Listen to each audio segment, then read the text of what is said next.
So for those waiting for Apple to update the beloved iPad mini, I come bearing great news, guys, because it could be launching a lot sooner than expected, so let's delve into it. Now, for the longest time, most rumors regarding the iPad mini 7 have been suggesting an early 2024 release.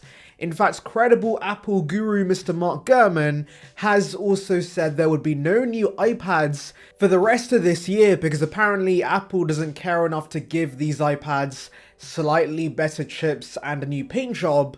But honestly, this did not make a ton of sense to me because, number one, it's very easy for Apple to chuck in new chips in these iPads and call it a day, but also number two, the base iPads has been getting annual refreshes every September for the last few years, and it's a very popular product, so surely Apple wants to continue that and update it this year too. And by the way, would like to remind you guys, like this video and subscribe for more content like this, it would be appreciated.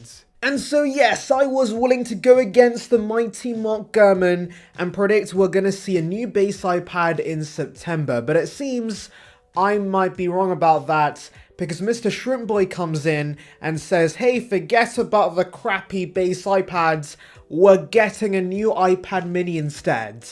What? So yes, ever credible Shrimp Apple Pro, incredible name by the way, but anyways, they tell us they've been told by their sources that a new iPad mini is coming soon. Now unfortunately they're doing a Gurmy and are being very vague about the release, but considering they talk about this iPad mini amongst other September releases like the iPhone and the Apple Watch, I think there's a very strong chance it launches at the September event, especially since the previous version did launch at the iPhone 13 event. So what kind of upgrades can we expect with this new model? 120Hz, OLED, M2? No, not really. In fact, this upgrade's gonna be pretty boring since literally the only change we've heard about is a new SoC. That's it. There's gonna be a new chip. Now what could that be? Well, unfortunately no one has yet to specify, but realistically Apple's not giving us an M1 or M2 in this. I know there's techies who want an iPad mini Pro with all the best specs on the planet, but that would end up being way too expensive, and so as a result would be a niche product that only appeals to techies. And remember guys, Apple's not making products for techies, they build products for the masses, and most people buying iPad minis are not even maxing out the A15 in the current model, and to be fair guys, I don't think you want to be using Final Cut on an 8-inch tablet, so there is no point in this having an M series chip inside. Forget about that. So that leaves us with two possible chip upgrades, the A16 or the A17. Now I'm hoping it's A17 because the jump to A16 would be very minor from the A15, but here's the thing guys, we have heard Apple and TSMC haven't been able to produce a ton of these 3nm chips because it's brand spanking new technology, and so Tim absolutely is going to prioritize the Pro iPhones and give them the best of the best, and other products like the iPad mini just get the scraps that are left over, which in this case is likely A16. So unless we randomly hear something exciting with this new iPad mini, I truly think there is no reason you should be buying this. Yes, you might want the slightly longer support the Mini 7 offers, but here's the thing guys, A15's not losing support anytime soon.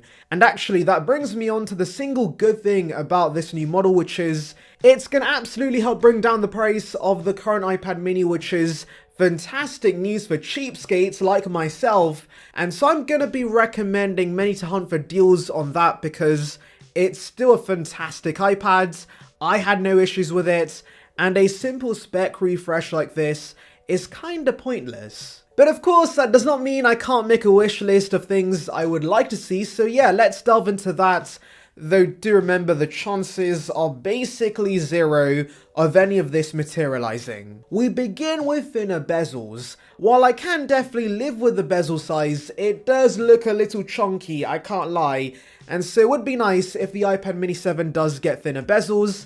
And yes, I know someone's gonna say, hey you numpty, you realize those bezels serve a purpose, right? You need somewhere to hold onto the iPad when using it, stupid. Use your brain.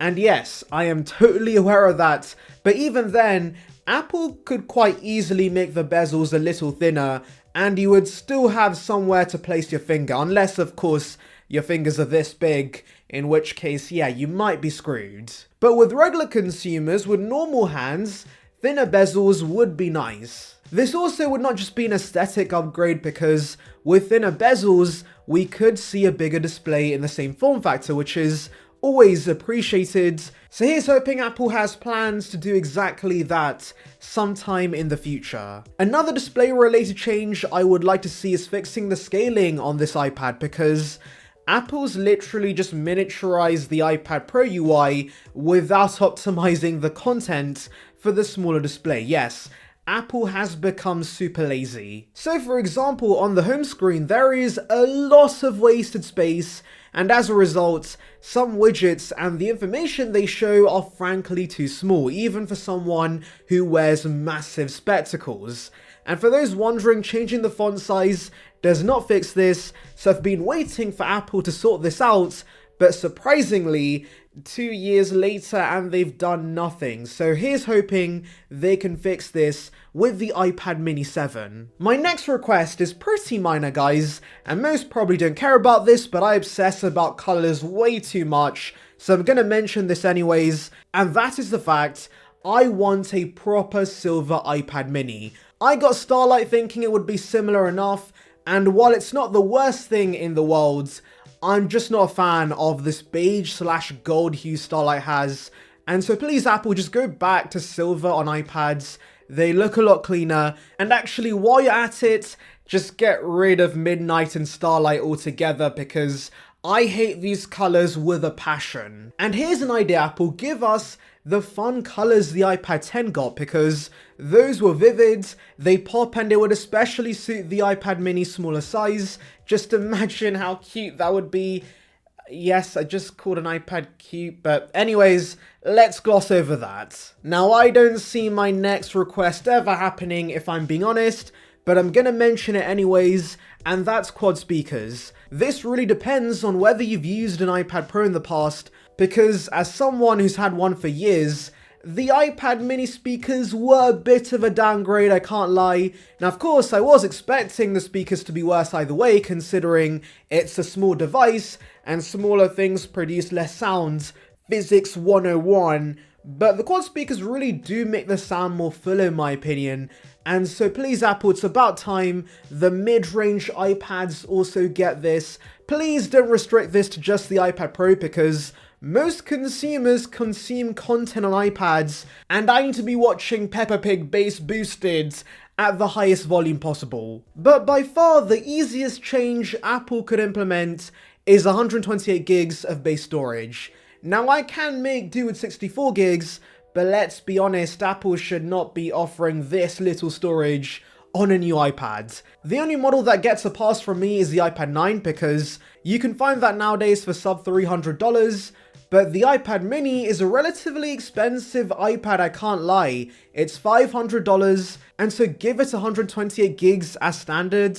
The fact we have to pay a whopping $150 more for 256 is ridiculous. I know you're being cheeky, Timothy, and you're trying to upsell us on storage, but stop being so naughty. You've already hit 3 trillion, so it's time to fix the storage tiers on the iPad mini. Anyways, let me know your thoughts in the comments. Make sure to like and subscribe for more content like this, and thank you for watching.